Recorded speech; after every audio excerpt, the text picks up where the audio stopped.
आपकी लंबी समय से मैं वीडियो नहीं बना पाई। लगभग 2 महीने के बाद आज मैं आपके लिए वीडियो बनाने जा रही हूँ। तो आज की जो वीडियो है वो दुष्यंत कुमार द्वारा रचित साय में धूप कविता के सरलार्थ हैं। मैं दुष्यंत कुमार के बारे में बताना चाहूँगी कि उनका जन्म 1933 में उत्तर प्रदेश के बिजनौर जिले में हुआ और उन्होंने अनेक सामाजिक चेतनाओं से भरी हुई कविताओं का उन्होंने संग्रह किया, कविताओं की रचना की और आकाशवाणी के माध्यम से और उन्होंने लोगों को प्रेरित करने का प्रयास किया। प्रयाग विश्वविद्यालय से उन्होंने एमए की थी और उसके बाद ही वो आकाशवाणी में नौकरी करने लगे थे और आकाशवाणी के माध्यम से भी और उन्होंने अपनी कविताओं के माध्यम से, अपने काव्य संग्रह के माध्यम से भी उन्होंने जागरूक करने का प्रयास किया। इस कविता में कवि लोगों को जागरूक भी कर रहे हैं और नेताओं की जो असली रूप है उसके बारे में भी वर्णन कर रहे हैं कि जिस समय देश आज़ाद हुआ था तो हमारे देश में अनेक नेताओं ने ये वादे किए थे कि हम अब अंग्रेज़ों से मुक्त हो गए हैं और भारत को एक नया रूप देंगे, उसको संपन्न बनाएंगे। और वो वादे कैसे कितने कामयाब रहे वो आज भी हम देखते हैं कि जब भी चुनाव होते हैं नेता घर घर आते हैं और बड़े हाथ जोड़कर ये वायदे करते हैं कि हम आपके काम पूरे करेंगे और जैसे ही सरकार बनती है तो उनको पहचानना भूल जाते हैं। तो इसमें भी उस समय का वर्णन किया है जब देश आज़ाद होने के बाद नेता वो घर घर आते हैं और लोगों को क्या कहते हैं। कहाँ तो तय था चिरागा हर एक घर के लिए, कहाँ चिराग मैसर नहीं शहर के लिए। चिरागा होता है दीपक, जैसे उर्दू का शब्द है चिराग। तो जैसे दीपक को जलाने पर रोशनी हो जाती है सभी घर में, तो नेता जो लोग हैं वो ये कह रहे हैं कि हम सभी सुख सुविधाएं देंगे तो सभी घरों में खुशियाँ छा जाएंगी। और यहाँ चिरागा बहुवचन में है, यहाँ चिराग एक वचन में है। चिरागा का मतलब सबको खुशियाँ देंगे और शहर के लिए चिराग मतलब एक घर को भी वो खुशियाँ नहीं देगा। तय का मतलब वायदा करना। कहाँ तो नेता लोगों ने वायदा किया था कि हर घर से को खुशियों से भर देंगे और कहाँ चिराग मैसर होता है प्राप्त होना या उपलब्ध होना, लेकिन शहर के लोगों को भी वो चिराग उपलब्ध नहीं हो पाया। अर्थात गांव तो बहुत दूर की बात है, शहर के लोगों को भी वो नेता अपने वादे पूरे करके सुख सुविधाएं नहीं दे पाए। कहने का भाव है कि नेता वायदे जरूर करते हैं लेकिन जैसे ही सरकार बनती है तो वो अपने वायदों को भूल जाते हैं। आगे कवि कहते हैं, यहाँ दरख्तों के साए में धूप लगती है, चलो यहाँ से चले उम्र भर के लिए।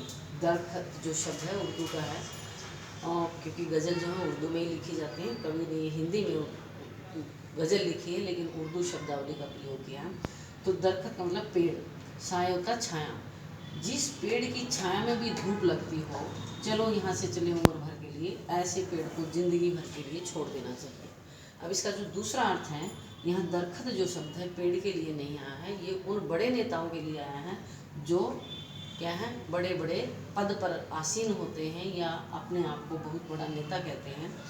ऐसे नेताओं के साथ रहने में भी अगर सुख नहीं मिलता है, यानी जब जिस पेड़ के नीचे छायादार पेड़ के नीचे भी धूप लगती हो तो ऐसे पेड़ को छोड़ देना चाहिए। और जो बड़े बड़े नेता वायदे करते हैं कि हम आपको धूप क्या छाया रूपी सुख देंगे लेकिन वो देते हैं धूप रूपी दुख, तो ऐसे नेताओं को ज़िंदगी भर के लिए छोड़ देना चाहिए। कहने का भाव ये है कि जो वायदा करते हैं और उससे मुकर जाते हैं, ऐसे नेताओं का साथ जनता को कभी नहीं देना चाहिए। उन्हीं नेताओं का साथ देना चाहिए जो सच्चे होते हैं, ईमानदार होते हैं, कर्तव्यनिष्ठ होते हैं। जहाँ पेड़ की छाया में भी धूप लगती हो ऐसे पेड़ को हमेशा के लिए छोड़ देना चाहिए। और जहाँ पेड़ रूपी नेता जिसके पास रहने पर भी सुख नहीं मिलता, उस नेता को भी हमेशा के लिए छोड़ देना चाहिए। आगे कवि क्या कहते हैं, जब लोग वादे नहीं पूरे होते तो वो आदी हो जाते हैं, वो उस अपनी जैसी स्थिति होती है उसमें रहने के आदी हो जाते हैं। तो गरीब लोगों के बारे में कवि कह रहे हैं, न हो कमीज तो पाँव से पेट ढक लेंगे, ये लोग कितने मुनासिब हैं इस सफ़र के लिए। अगर गरीब आदमी के पास कमीज़ नहीं होता वो तो अपने घुटने मोड़कर पेट को ढक लेता है। पेट को ढकने का मतलब उसके पास सुख सुविधाएं नहीं होती तो वो बिना सुख सुविधाओं के भी जीवन जीना सीख जाता है। ये लोग कितने मुनासिब होता तैयार इस सफ़र के लिए, अपने जीवन रूपी सफ़र को पूरा करने के लिए वो बिना सुख सुविधाओं के यानी अभावग्रस्त जीवन में भी तैयार रहते हैं। मुनासिब का मतलब तैयार रहते हैं, यानी नेता लोग उनको सुख सुविधाएं नहीं देते तो वो कहाँ जाएंगे, किससे मांगेंगे, तो उनको जीवन ऐसे ही जीने की आदत पड़ जाती है जैसा उनके पास साधन उपलब्ध होता है। तो कवि ये कहना चाहते हैं कि गरीब लोग कोई विरोध नहीं करते ऐसे नेताओं का जो सुख सुविधाएं नहीं देते, तो वो अपने बिना यानी कि गरीबी के कारण कमीज उनके शरीर पर होता नहीं, तो वो अपने पैरों से ही पेट को ढक लेते हैं, और ऐसे में भी वो अपने जीवन रूपी सफ़र को पूरा करने के लिए तैयार रहते हैं, अर्थात अपने जीवन को अभावग्रस्त होते हुए भी क्या है जीते हैं। फिर कवि क्या कहते हैं, खुदा नहीं न सही आदमी का ख्वाब सही, कोई हसीन नज़ारा तो है नज़र के लिए। कवि कह रहे हैं कि भगवान है नहीं है या नहीं है ये किसी ने नहीं देखा। क्या आपने भगवान को देखा है? नहीं देखा, मैंने भी नहीं देखा, फिर भी हम भगवान को मानते हैं। क्यों? क्योंकि खुदा नहीं न सही आदमी का ख्वाब सही, ख्वाब तो सपना, भगवान के सारे मनुष्य सपने देखता है कि जब भी हम मंदिर में जाते हैं तो एक मन्नत मांगते हैं, हे परमात्मा, हे प्रभु, मेरी ये इच्छा पूरी करना, मैं आपके ये प्रसाद चढ़ाऊँ। तो उसके सहारे वो सपने या उम्मीद रखता है, और उम्मीद के सहारे वो आगे बढ़ता है। तो कहता है कोई हसीन नज़ारा तो है नज़र के लिए, अपने जीवन में आगे बढ़ने के लिए उसके पास भले ही सपना ही है, वास्तविकता नहीं है, उस सपने के सहारे वो जीवन में आगे बढ़ता है। तो कहने का भाव यह है कि मनुष्य के जीवन में अगर सपने नहीं होंगे तो वो आगे नहीं बढ़ पाएगा, चाहे उसके जीवन में कितने ही संकट आए, लेकिन उसको सपनों के सहारे ही वो अपने जीवन की नैया को पार कर सकता है।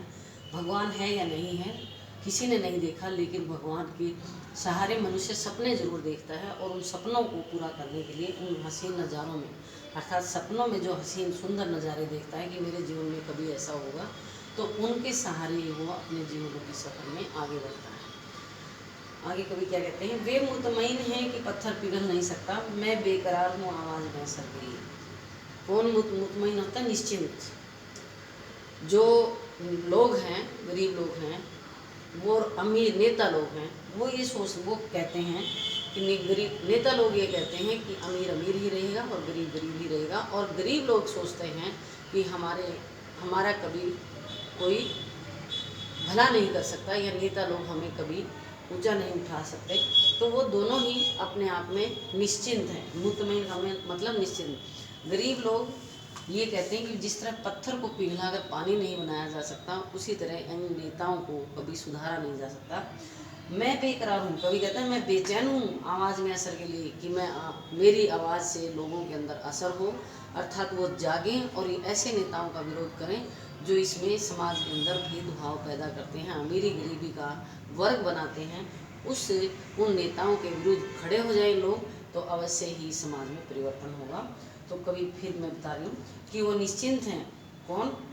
अमीर इसलिए निश्चिंत हैं कि जो चल रही है व्यवस्था वैसे ही चलेगी, और गरीब कह रहा है कि जिस तरह पत्थर पिघल नहीं सकता, उसी तरह समाज में बदलाव नहीं आ सकता। लेकिन मैं बेचैन हूँ कि मेरी आवाज़ इन लोगों के अंदर असर करेगी, अर्थात वो मेरी आवाज़ को सुनकर इस जो दलगत नीति है या राजनेताओं की जो नीति है उसका विरोध करेंगे, और इस बदलाव को अवश्य ही स्वीकार करेंगे या बदलाव लाने का प्रयास करेंगे। आगे कोई कहते हैं, तेरा निजाम है सिलदे जुबान शायर की, ये एतिहाद जरूरी है इस बहर के लिए। बहर होता है छंद, निजाम होता है शासन।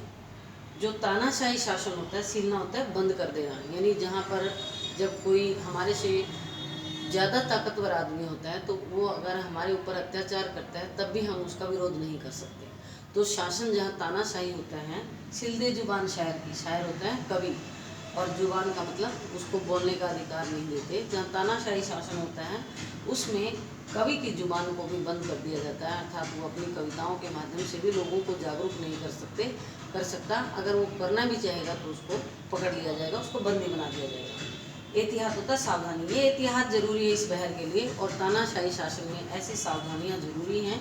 जिस तरह कविता में जो छंद होता है, छंद बंधनों में बंधा होता है, गज़ल छंदों के बंधन में बंधी होती है, बिना छंद की मात्राओं का गिनती होती है। आपने 10वीं कक्षा में पढ़े थे दोहा और चौपाई छंद, तो उसमें ये होता था 16 मात्राएं होंगी जहाँ पर वो चौपाई होगी, और 11 और 13 होंगी वहाँ पर दोहा होगा। तो एक बंधन था कि वो दोहा वही कहलाएगा जिसमें 11 और 13 होंगी, और अब चौपाई को वही कहलाएगा जहाँ पर 16 मात्राएं होंगी। तो एक बंधन में बंधी हुई कविता होती है।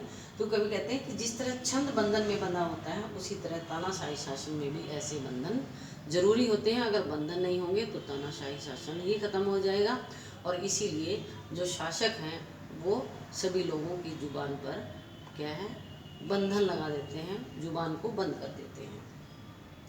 अगली जो अंतिम पंक्तियां हैं, कवि कह रहे हैं, जिए तो अपने बगीचे में गुलमोहर के तले, मरे तो गैर की गलियों में गुलमोहर के लिए। गुलमोहर का एक पेड़ होता है जो बहुत ही छायादार, घना छायादार होता है, जिसके नीचे बैठकर सुख मिलता है, बड़ा सुख का एहसास होता है। तो कवि कह रहे हैं, जिए तो अपने बगीचे में, अपने देश में जी रहे हैं, तो यहाँ पर गुलमोहर सुख के लिए भी बोला गया है और बड़े बुजुर्गों के लिए। जब बड़े बुजुर्ग जो होते हैं वो बड़े ही जीवन के अनुभवी होते हैं, उन्होंने काफ़ी साल अपने जीवन के बिताए हैं, तो उन्होंने पीछे के भूतकाल में जो अनुभव है उससे हमें प्रेरणा मिल सकती है। तो कवि कह रहे हैं कि अगर हम अपने देश में जीते हैं, अपने देश में जीते हैं, तो बड़ों की छाया में या मार्गदर्शन में चलें, गुलमोहर की तरह उनसे उससे सुख प्राप्त करें। मरे तो गैर की गलियों में, अगर हमें मरना ही दूसरे देश में पड़े, दूसरे वतन में पड़े, तो गुलमोहर के लिए, तो दूसरों के सुख के लिए ही हम अपने जीवन को कुर्बान कर दें। अर्थात अगर हम कहीं दूसरी जगह जाकर मरते हैं, तब भी हमें दूसरों की भलाई के लिए, परोपकार के लिए, अपने कर्तव्य को पूरा करने के लिए अपने जीवन को कुर्बान करना चाहिए।